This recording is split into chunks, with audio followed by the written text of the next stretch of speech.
जीवन में हमें किसी भी पड़ाव में किसी भी क्षेत्र में कुछ अच्छा करने पर हमें अवार्ड दिया जाता है। इन अवार्ड्स को पाकर हमारा उत्साह और भी बढ़ जाता है। इससे हमें अच्छा करते रहने और आगे बढ़ने के लिए मोटिवेशन भी मिलता है।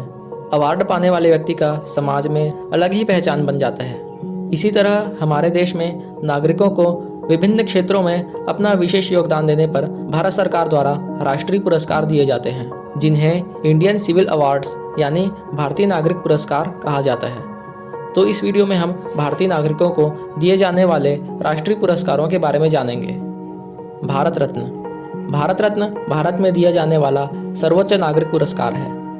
यह सम्मान विभिन्न क्षेत्रों में असाधारण और राष्ट्रीय सेवा के लिए दिया जाता है। इन सेवाओं में कला, साहित्य, राजनीति, विज्ञान और खेल शामिल है। इस सम्मान की स्थापना 2 जनवरी 1954 में भारत के तत्कालीन राष्ट्रपति डॉक्टर राजेंद्र प्रसाद द्वारा की गई थी। सन 1954 में सबसे पहले भारत रत्न 3 व्यक्तियों doctor CV Raman, doctor Sarvepalli Radhakrishnan और सी राजगोपालाचारी को दिया गया था। यह सम्मान अब तक कुल 48 लोगों को दिया गया है। आखिरी बार यह सम्मान साल 2019 में 3 लोगों को दिया गया था। भारत रत्न हर साल 26 जनवरी को भारत के राष्ट्रपति द्वारा दिया जाता है। एक साल में सिर्फ 3 भारत रत्न ही दिए जाते हैं। साथ ही ये भी जरूरी नहीं कि हर साल भारत रत्न दिया ही जाए। इस सम्मान को व्यक्ति के डेथ हो जाने के बाद भी दिया जाता है। भारत रत्न गैर भारतीय नागरिकों को भी दिया जाता है। भारत रत्न पाने वाले व्यक्तियों को भारत सरकार की ओर से एक प्रमाण पत्र और मेडल दिया जाता है। इस सम्मान के साथ कोई धनराशि नहीं दी जाती, लेकिन उन्हें कई सरकारी सुविधाएं दी जाती है, जैसे रेलवे और हवाई यात्राएं मुफ्त में कर सकते हैं। इसके अलावा भारत रत्न पाने वालों को अहम सरकारी कार्यक्रमों में शामिल होने का न्यौता मिलता है। पद्म सम्मान। भारत रत्न के बाद देश में पद्म पुरस्कार भी देश के सर्वोच्च नागरिक सम्मान के तौर पर दिए जाते हैं। पद्म पुरस्कार 3 प्रकार के होते हैं: पद्म विभूषण, पद्म भूषण और पद्मश्री।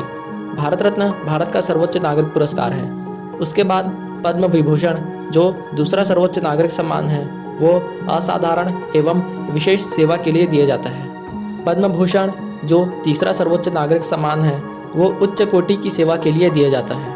और पद्मश्री, जो चौथा सर्वोच्च नागरिक सम्मान है, वो विशिष्ट सेवा के लिए दिया जाता है। पद्म पुरस्कार कला, साहित्य, शिक्षा, खेल, चिकित्सा, विज्ञान, सामाजिक और सार्वजनिक कार्य, व्यापार, उद्योग आदि ऐसे विभिन्न क्षेत्रों और विषयों से जुड़े विशिष्ट कार्यों के लिए दिए जाते हैं। पद्म पुरस्कारों के लिए हर साल 1 मई से 15 सितंबर के बीच नामांकन मंगाए जाते हैं।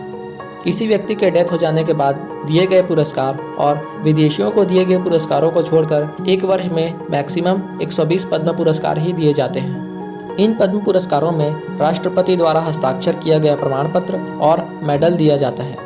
इन पुरस्कारों के साथ कोई धनराशि नहीं मिलती और न ही रेल या हवाई यात्रा में मुफ्त की सुविधा दी जाती है। इस वीडियो में बस इतना ही। वीडियो आपको अच्छा लगा तो लाइक और शेयर जरूर करें और ऐसे ही वीडियोस के लिए हमारे चैनल को सब्सक्राइब करें।